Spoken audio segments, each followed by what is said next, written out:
tujuan awal, tujuan mulianya Pemprov kan adalah ingin memberikan memberikan layanan perumahan kepada warga yang memang belum memiliki rumah. Heru Budi geram rumah DP 0 rupiah dijadikan ladang indekos. Ternyata benar apa kata Ahok soal DP 0. Anies hanya retorika. Ditulis oleh tim redaksi jurnal, dikutip dari berbagai sumber. Jadi ngomong gampang, banyak yang mau jual rumah, nggak ada duit beli.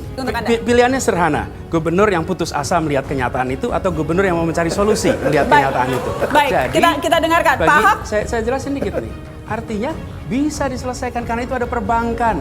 Orang keuangan ya, saya agak bingung juga. APBN 2.000 triliun. Kalau buat beli 1 juta rumah 350 triliun, baik. Ini mau bangun apa lagi kita? Nggak, udahlah, saya kira solusi yang kami berikan. Baik. Saya nggak suka bohongin orang untuk pilkada gitu aja. Saya mesti ngomong jujur aja. PJ Gubernur DKI Jakarta Heru Budi Hartono meminta dugaan rumah DP 0 rupiah di Menara Samawa, Pondok Kelapa, Jakarta Timur disewakan sebagai indekos untuk ditelusuri. Heru pun meminta penggunaan rumah DP 0 rupiah tersebut ditertibkan. Heru mengatakan kewenangan penindakan ada di Dinas Perumahan Rakyat dan Kawasan Permukiman DKI Jakarta. Dia mengatakan program rumah DP 0 rupiah ditujukan agar warga bisa memiliki rumah terjangkau, bukan malah dijadikan ladang bisnis kos-kosan. Dilihat dari Detik.com, pada Rabu 21 Juni kemarin, dalam video berdurasi 1 menit 6 detik yang beredar di media sosial, disebut biaya sewa hunian tersebut sebesar 1 juta rupiah dan bebas iuran pengelolaan iuran atau IPL. Tampak pula stiker putih bertuliskan program DP 0 rupiah fasilitas pemilikan rumah sejahtera pemerintah Provinsi DKI Jakarta yang tertempel di pintu masuk hunian itu. Video itu menunjukkan suasana serta fasilitas yang didapatkan, mulai dari kamar mandi di dalam, dapur, balkon, hingga 1 kamar tidur. Hunian yang dipromosikan sebagai kos-kosan itu disewakan lengkap dengan furnitur seperti dipan tempat tidur, kulkas, dan kitchen set. Namun saat ini, video tersebut telah dihapus. Padahal dalam Pergub nomor 14 tahun 2020 dan surat pernyataan penerima manfaat fasilitas pembiayaan perolehan hunian bagi masyarakat yang bermaterai dan mengikat para pemiliknya untuk tidak melanggar ketentuan. Sebagaimana aturan tersebut berbunyi bahwa rumah DP 0 rupiah tidak dapat disewakan ataupun diperjualbelikan. Bahkan ada dugaan mengapa program warisan mantan Gubernur DKI Jakarta Anies Baswedan itu sampai disewakan, ya karena memang tak laku dijual. Pasalnya Dinas Perumahan dan Kawasan Permukiman DKI Jakarta mengungkap ada 946 unit rumah DP 0 rupiah tahap pertama yang telah terjual. Pada tahap pertama sejak dipasarkan pada 2019 tercatat ada 984 unit. Kemudian untuk tahap kedua yang dipasarkan mulai September 2022 ada 964 unit hunian DP 0 rupiah hanya laku terjual sebanyak 142 unit. Maka bisa kita lihat bahwa program DP 0 rupiah yang digadang-gadang Anies ditujukan kepada warga DKI yang kurang mampu, nyatanya hanya jadi aib bagi kepemimpinannya. Parahnya lagi, keputusan blunder Anies mengusung program DP 0 justru kena kritik anggota DPRD DKI Jakarta Gembong Warsono. Ia menyebut program DP 0 rupiah yang digagas oleh Anies merupakan program yang abal-abal. Lantas Gembong pun meminta kepada Dinas Perumahan Rakyat dan Kawasan Permukiman DKI Jakarta agar bisa memanfaatkan anggaran untuk ditujukan terhadap program yang lebih penting bagi masyarakat seperti rusunawa ketimbang meneruskan program DP 0 rupiah. Terlebih, politikus PDIP itu menyoroti salah satu persyaratan untuk membeli rumah DP 0 rupiah yang dinilainya tidak masuk akal. Salah satu syarat yang disorotinya adalah soal pendapatan yang terlalu tinggi, yang tentu saja sulit dimiliki oleh masyarakat berpenghasilan rendah atau MBR. Jadi seperti yang diduga sebelumnya, sedari awal program DP 0 rupiah yang diusung oleh Anies Baswedan adalah program retorika belaka. Dan benar saja kalau program yang muluk tentu sangat sulit diwujudkan secara realistis. Karena pada dasarnya, apa yang diutarakan Anies saat jadi gubernur adalah kebohongan yang dibalut kata-kata manis namun aslinya itu pahit. Ya begitulah sederet kebohongan yang dipertontonkan oleh Anies tentang janji-janji surgi, namun enggan ia tepati. Lalu yang jadi pertanyaan sekarang, apakah rakyat masih mau mempercayai Anies yang tukang ngibul? Jadi, bagaimana menurut Anda? Jadi perkiraan saya, Pilpres 2024 nanti hanya akan ada 2 pasangan calon saja, yaitu Ganjar Pranowo dan Prabowo Subianto. Kalau Demokrat lompat, PKS sesuai dengan sifat aslinya, pasti langsung cari aman dan bisa jadi mereka merapat ke Prabowo. Nasdem sudah pasti nggak mungkin mengusung Anies sendirian.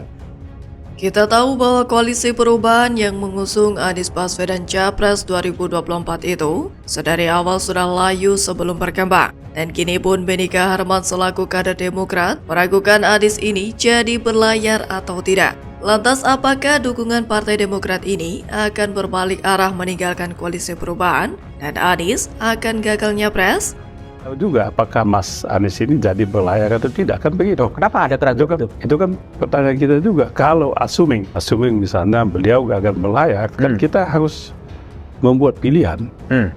Ya saya secara pribadi mengatakan ya pilihan kita bisa ke Pak Ganjar, PDIP, kan begitu. Halo, kembali lagi dengan saya Nana Janiago di channel Media 45. Kode keras. Demokrat ragukan Anies jadi Capres 2024? Waduh, pencapresan Anies terancam gagal dan koalisi perubahan bisa bubar? Ditulis oleh tim redaksi jurnal, dikutip dari berbagai sumber. Anies Baswedan sebagai salah satu bakal Capres 2024 kini mulai diragukan apakah ia bisa mencapai tujuannya atau justru gagal. Meskipun diketahui Anies Baswedan sudah mendapatkan tiket untuk mengikuti Capres 2024, tetapi sejumlah halangan datang. Salah satu yang harus Anies Baswedan hadapi adalah mengenai isu Formula E yang dicurigai oleh KPK. Kasus ini belum tuntas tetapi kabar keberlanjutan penanganan kasusnya itu berhenti. Hal ini pun semakin membuat sejumlah publik menaruh curiga kepada Anies Baswedan. Dilansir dari ayujakarta.com dari kanal YouTube Kompas TV, pada 3 Juli kemarin, anggota DPR Benika Harman sekaligus Wakil Ketua Umum Partai Demokrat meragukan apakah Anies akan berlayar menjadi Capres atau tidak. Diketahui bahwa Partai Demokrat merupakan salah satu partai pengusung Anies Baswedan untuk bisa menjadi presiden periode selanjutnya. Lantas Beni mengungkapkan jika Anies gagal maju sebagai Capres, maka dukungan Demokrat akan beralih kepada Ganjar Pranowo ataupun Prabowo Subianto. Alasan Beni meragukan apakah Anies masih bisa berlayar sebagai Capres adalah karena ada isu keterlibatan Anies pada kasus Formula E, kemudian sengkarut masalah yang menimpa internal Partai Nasdem layaknya tokoh-tokoh partai yang masuk buih lantaran kasus korupsi. Di sisi lain, dikutip dari kanal YouTube TV One News, Ganjar Pranowo sempat memprediksi hanya akan ada 2 calon presiden dan wakil presiden saja yang akan mengikuti Pilpres 2024. Prediksi Ganjar mengenai Capres yang hanya ada 2 pasang saja pada Pilpres 2024 diungkapkan pada saat dirinya melakukan kunjungan ke pusat kuliner di Blok M Jakarta pada Sabtu 24 Juni kemarin. Saat berdialog dengan sejumlah warga tentang Pilpres 2024, Ganjar mengemukakan prediksinya yang diambil dari pengamatan partai-partai yang datang ke GBK pada saat itu. Namun tidak menutup kemungkinan Pilpres akan diikuti oleh 3 pasang Capres dan Cawapres, karena saat ini dukungan sejumlah partai dinilai masih cair dan masih memiliki banyak kesempatan untuk menentukan dukungannya kepada bakal Capres. Akan tetapi Ganjar sendiri enggan menyebutkan siapa bakal Capres yang diprediksi akan gagal berlayar. Tentu saja jika melihat situasi semacam ini, hanya ada satu kemungkinan siapa bakal Capres yang akan tersingkir dari peta kontestasi Pilpres 2024 mendatang, yang tak lain adalah Anies Baswedan, Capres usungan Koalisi Perubahan. Pasalnya memang ada benarnya juga ungkapan Benika Harman bahwa sengkarut masalah internal Partai Nasdem berimbas pada pencapresan Anies, yang mana kita tahu sekarang efeknya sudah terasa bagi Nasdem, entah dari segi elektabilitas yang jeblok di berbagai survei.